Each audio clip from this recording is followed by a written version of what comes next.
ជំរាបសួរលោកគ្រូអ្នកគ្រូទាំងអស់គ្នាឥឡូវនេះខ្ញុំមកធ្វើវីដេអូមួយសម្រាប់បង្ហាញពីការកាត់តវីដេអូ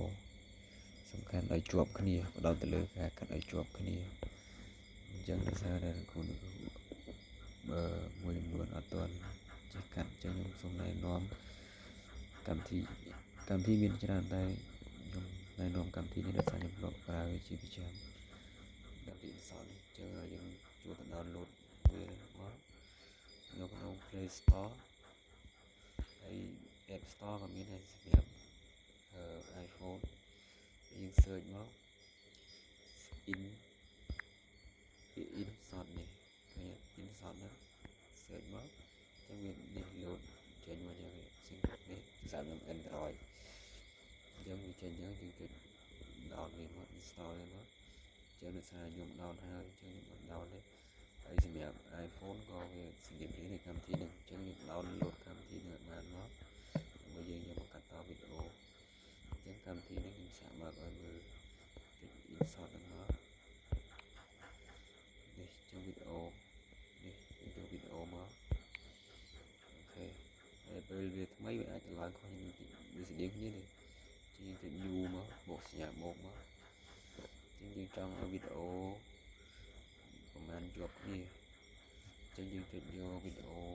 ទៅខ្ញុំយកវីដេអូនេះមួយអូខេយកវីដេអូនេះមួយចុះវីដេអូនេះមួយហើយបើចង់បានច្រើនទៀតលោកគ្រូអាចselect ឲ្យច្រើនមកហើយយើងចុចនេះមកអញ្ចឹងយើងបានវីដេអូហ្នឹងវាជាប់គ្នាដូចចេញមកវីដេអូទាំងអស់នេះចុចមើលចុចសកលឲ្យជាប់ទៅចេញមួយចុចសកលជាប់2 3ហើយយើង export វានេះក៏បានហើយយើងបាច់តែ export ឲ្យជាប់គ្នាហើយយើងចាំបានទម្រង់នេះគឺកន្លែងនេះ canvas នេះទម្រង់ចាំបានជាទម្រង់វាឈរមួយយើងចុចយកសេរីនេះមកចុចទម្រង់ផ្លេ YouTube នេះយកនេះមកទម្រង់នេះហើយយើងត្រិះវាមួយមកបាទហើយហើយនេះទីដែរទីហោថាលោកគ្រូចាំកាត់កន្លែងមួយនេះយើងចុចជាប់ដើម្បីឲ្យវាឃើញទាំងអស់វាចុចនេះមួយដើម្បីឲ្យវាចេញមួយនេះចង់កន្លែងណាយើងដាក់អូវាដល់អានោះទីហោខ្ញុំចង់កាត់វាយនេះកន្លែងនេះចោលសារ play ទៅវាអត់នេះខុសយើងកាត់អានឹងចោលយើងកាត់ចោលយើងអាចទាញស្កត់នេះជាប់ទាញទៅក៏បានដែរគឺយើងចង់ដាក់តាមបានហើយយើងកាត់ជាកណាត់កាត់នេះក៏បានដល់តែយើងចង់កាត់ក៏បានហើយយើងចុចមកលើវីដេអូរបស់យើងអូមកចុច delete គឺយើងលុបវាបាត់យើងកង់កាត់កន្លែងណាក៏បានយើងអាចធ្វើចឹងគ្នា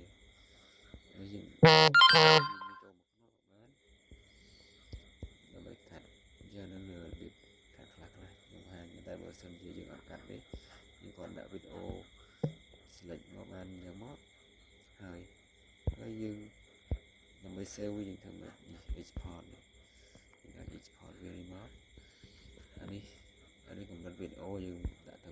30នេះបានអានេះហើយកម្រិតច្បាស់នេះ resolution វាយើងមិនបាច់ចាំដើម្បី render ចេញយើង save ចេញមកយើងចុចចាំ720នេះបានហើយវានៅតែច្បាស់តែវាសៀមវាតិចនេះវាស្រួលភ្ញាក់ក្នុងការផ្ញើអញ្ចឹងយើងចុចវាចង់បាន180បាន18បាន18វាឡើង